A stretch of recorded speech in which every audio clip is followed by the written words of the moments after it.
വഹുവ അഅ്ളമു ഇൻദല്ലാഹി മിൻ യൗമിൽ അദ്ഹാ വയൗമിൽ ഫിത്ർ. ഈദുൽ ഫിത്തറിനേക്കാളും ഈദുൽ അദ്ഹയേക്കാളും അള്ളാഹുവിന്റെ അടുത്ത് പവിത്രമാണ് വെള്ളിയാഴ്ച ദിവസം. സുബ്ഹാനല്ലാഹ്. ചെറിയ പെരുന്നാളിനേക്കാളും ബലിപെരുന്നാളിനേക്കാളും അള്ളാഹുവിന്റെ അടുത്ത് ശ്രേഷ്ഠമാണ് വെള്ളിയാഴ്ച ദിവസം.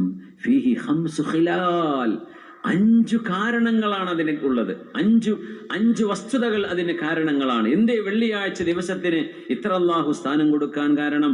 ഖലഖല്ലാഹു ഫീഹി ആദമ അലൈഹിസ്സലാം. ആദം നബി അലൈഹിസ്സലാമിന്റെ സൃഷ്ടിപ്പ് നടക്കുന്നത് അപ്പോഴാണ്. വെള്ളിയാഴ്ച ദിവസമാണ് അത്ര ആദം നബിയെ പടച്ചത് അള്ളാഹു ജല്ല ജലാലു.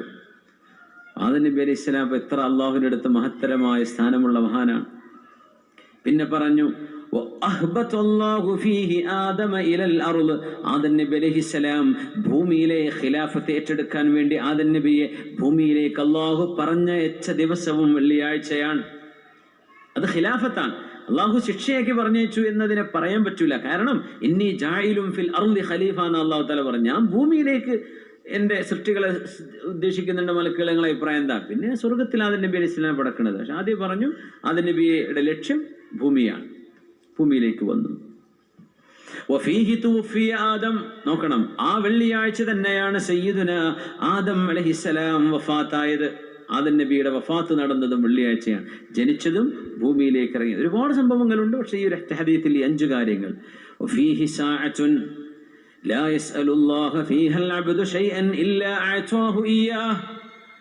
ആ വെള്ളിയാഴ്ച 1 മണിക്കൂർ സമയമുണ്ട്, ഒരു പ്രത്യേകമായ ഒരു ടൈം പീരീഡ്.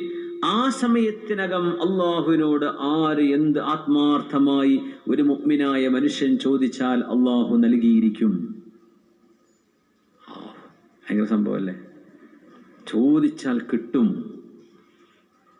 അത് അസറിന്റെ മഗ്രിബിന്റെ ഇടയിലാണ്. അത്രേ നമുക്കറിയുള്ളൂ. മഗ്രിബിനോട് ചേർന്ന് നിൽക്കുന്ന അവസാനത്തെ മണിക്കൂറാണ് എന്നും മഹാന്മാർ പറഞ്ഞിട്ടുണ്ട്. ഏതായാലും അസ്ർ മഗ്രിബിന്റെ ഇടയിലുള്ള സമയമാണ് ദിവസങ്ങളിൽ ഏറ്റവും ശ്രേഷ്ഠമായ ദിവസം. ദുആക്ക് ഉത്തരമുള്ള സമയമാണ്. അപ്പൊ നമ്മൾ ആലോചിക്കണം, വെള്ളിയാഴ്ച അസ്ർ മഗ്രിബിന്റെ ഇടയിൽ എന്താണ് ചെയ്യാൻ പോണത്? അത്രയും അള്ളാഹു ശ്രേഷ്ഠമാക്കിയ ദിവസമാണ്.